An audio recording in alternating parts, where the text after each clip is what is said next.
नमस्कार दोस्तों, आज मैं आपको एक कहानी सुनाने जा रहा हूँ जिसका शीर्षक है जिसके भाग्य में। रामपुर एक छोटा सा गांव था जिसके मध्य में एक डेरा बना हुआ था। जिस डेरे में एक महात्मा दो शिष्यों के साथ रहता था। गांव वाले उस महात्मा की बड़ी इज्जत करते थे और महात्मा के पास कोई भी जाए, महात्मा उसकी प्रॉब्लम सॉल्व कर देते थे। काफ़ी समय बीत गया वहाँ महात्मा जी को रहते हुए, और महात्मा ने एक दिन अपने शिष्यों को भेजा कि सारे गांव वालों को बुला लो, मैंने एक ज़रूरी बात कहनी है।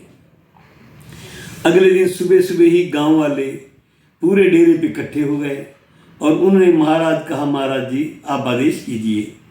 महात्मा ने कहा, ऐसे है, ये मृत्यु संसार है, जो इस जगत में आया है उसने एक दिन जाना है और मेरा भी समय आ गया है, मैंने आज जाना है।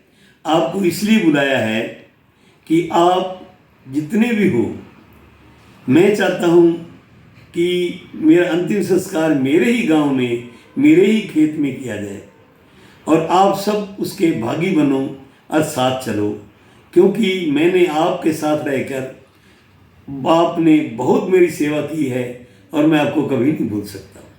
इतना कहकर उन्होंने लंबी सांस ली और अपने प्राण त्याग दिए। शिष्य और जितने गांव वाले थे उन्होंने सोचा, भाई महाराज की आज आखिरी इच्छा थी, इसे अवश्य पूरा करेंगे, और सारे उनके साथ गए और वहाँ जाकर उसकी समाधि बनाने में लीन हो गए। काफ़ी समय बाद उन्होंने उसकी समाधि बना ली। जब उसको समाधि में उन्होंने ले जाने लगे तो महात्मा एकदम उठ बैठा। सभी हैरान हो गए, ये क्या हो गया। महात्मा ने कहा, ऐसे है, मैं कुछ पलों के लिए उठा हूँ और मेरी बात ध्यान से सुनो। यहाँ खेत में जाते हुए मिट्टी ले जाना, जो ले जाएगा वो भी पछताएगा, जो नहीं ले जाएगा वो भी पछताएगा। इतना कह के महाराज जी फिर अपना उन्होंने चोला छोड़ दिया। उसकी समाधि करने के बाद सब लोग मिट्टी लेकर अपने अपने घर गए। उन्होंने मिट्टी को घर में रखा और महाराज जी के अनुसार भाई सुबह उसको मिट्टी को देखना है। सब ने सबसे पहले और मिट्टी को देखा।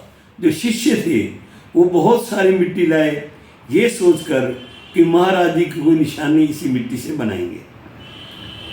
काफ़ी देर जब गांव वालों ने देखा, सारे इकट्ठे होने लगे, सारी मिट्टी का सोना बन चुका था और वाकई गांव वाले सारे पछता रहे थे। मिट्टी की क्या कमी थी, हम कितनी ही मिट्टी उठा लेते। ये सोचकर गांव वाले डेरे में आए। डेरे वालों ने कहा कि हमारे भी यहाँ सारा सोना बना पड़ा है, मिट्टी हम तो बहुत लाए हैं, हमारी इच्छा है कि इस पैसे से महाराज जी का बहुत यादगार चीज़ बनाई जाए। और गांव वालों ने कहा, बिल्कुल हम बनाएंगे। उन्होंने बहुत भव्य मंदिर बनाया और उसमें महात्मा की बहुत बड़ी प्रतिमा को स्थापित किया। उसके बाद भी आज तक कोई भी प्रॉब्लम होती है, वे महाराज जी के पास आते हैं और महाराज की प्रतिमा आज भी उनकी प्रॉब्लम सोल्व कर रही है।